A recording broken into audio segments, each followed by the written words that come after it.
आणि तरी आपण हाऊस आहे मी 100 वेळा सांगितलं, हे तर कुणाला पण करा किंवा कॉन्ट्रॅक्टर बघा.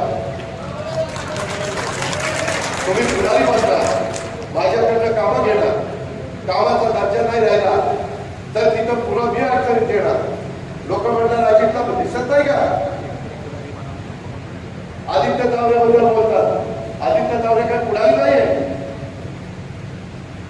की देशमुख हे काय पुढारी नाहीये? तो खत्री तो काय पुढारी आहे?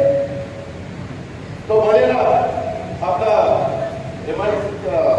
कॉलेज बांधलं किंवा आयुर्वेदिक कॉलेज बांधलं, जाऊन बघा काम कसं केलं.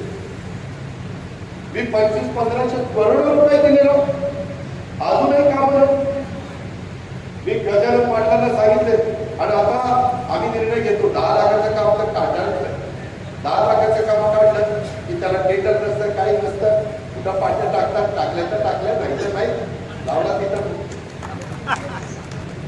ही पद्धत आणि पुन्हा लोक दादाला दिसत नाही काय दादा पाठीमागून येते. माझी एवढी स्पष्ट मत आहे आणि त्याच्यावर इथं आता पुढारी बसले तर तुम्ही पण आहे. ज्याला त्या ठिकाणी आता मला वाटतं अनिलच्या मुलाचा सत्कार केला, तो इंजिनियर झाला.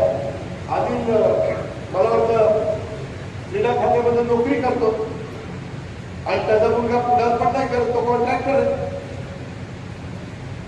या पद्धतीनं मी एकेकाला सगळं वाचूनच दाखवलं असतं. मी तुमची विकासाची कामं करण्याच्या करता निवडून गेलो. तुमच्या विकासामध्ये मी कुठं कमी पडलो जा विचारा. 100 दिवस झाले, राज्यात असा कुठला तालुका आहे 100 दिवसाच्या 1000 कोटी रुपये बारामतीकरता मंजूर केले. जगाई शिक्षणाला बंद प्रयत्न करता 450 कोटी रुपये, 404 कोटी रुपये आणि तुमच्या अशा पशुवैद्यकीय आपलं कॉलेज त्याच्याकरता जवळपास 560 कोटी रुपये झाले की 1000 कोटी रुपये. कधी झालं होतं काय झालं?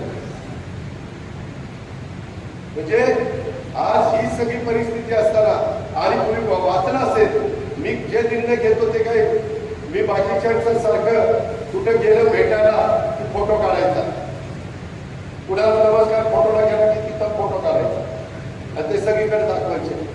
फोटो काढून प्रश्न सुटत नाही. तिथं बसून काम करावं लागतं, कष्ट करावं लागतात.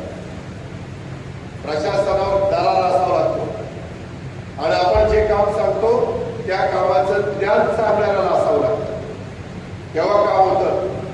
नाही तर अधिकारी तेव्हाच आम्हाला कुठे ठेवतो.